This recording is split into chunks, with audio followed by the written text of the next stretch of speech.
Hi, I'm Marília. I'm Beatriz, and we are English students from Universidade Estadual de Londrina. Today, we'll explore how to create didactical materials from the perspective of English as a lingua franca, or ELF. In our globalized world nowadays, English is often used as a bridge between native speakers of different languages, and that has major implications on how we teach and learn English. So, what does it mean to approach teaching from an ELF perspective? First, it's important to recognize that ELF is all about communication, not perfection. In ELF contexts, people often come from different linguistic and cultural backgrounds, so the focus is on being understood, not sounding like a native speaker. Materials developed from an ELF perspective should encourage learners to focus on clarity and mutual understanding rather than strict grammatical rules or native pronunciation.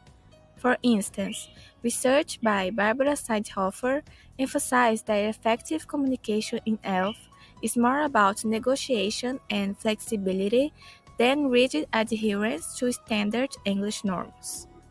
In an ELF classroom, it's crucial to expose learners to different varieties of English. English is not spoken the same way everywhere. Learners need to hear various accents and dialects, not just American or British English. This exposure helps them prepare for real world interactions in global settings. Successful ELF users often develop strategies to bridge linguistic gaps. Your materials can include listening exercises featuring different accents or authentic videos and audios from people with different linguistic backgrounds.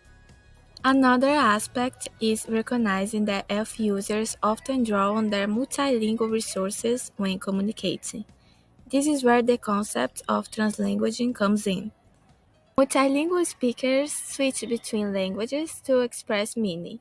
Translanguaging helps learners use all their linguistic knowledge, not just their English skills. So, in your teaching materials, consider allowing students to use their first language to support their English learning.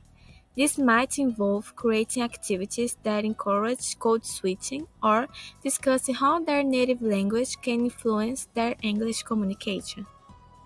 In addition to language proficiency, teaching materials should also focus on developing pragmatic competence, the ability to use a language appropriately in different social situations.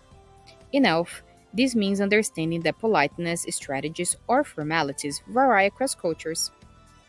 A research by Michael Barron on intercultural communication shows that learners must be able to navigate cultural differences and manage communication breakdowns.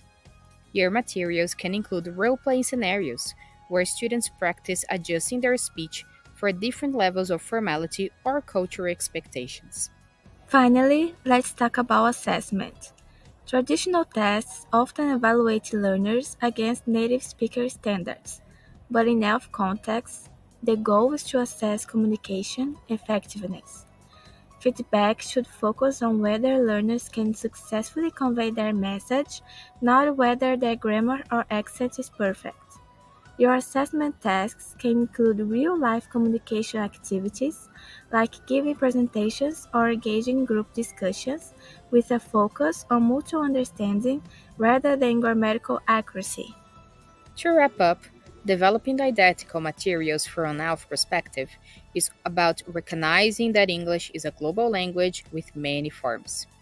By focusing on communication over native like proficiency, exposing learners to global Englishes, embracing multilingual resources, teaching pragmatic competence, and assessing based on effectiveness, we help learners become more adaptable and successful in real world situations.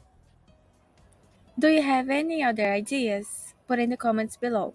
And remember, English is not just for native speakers, it's for everyone. Thank Thank you you for for joining joining us us today. today.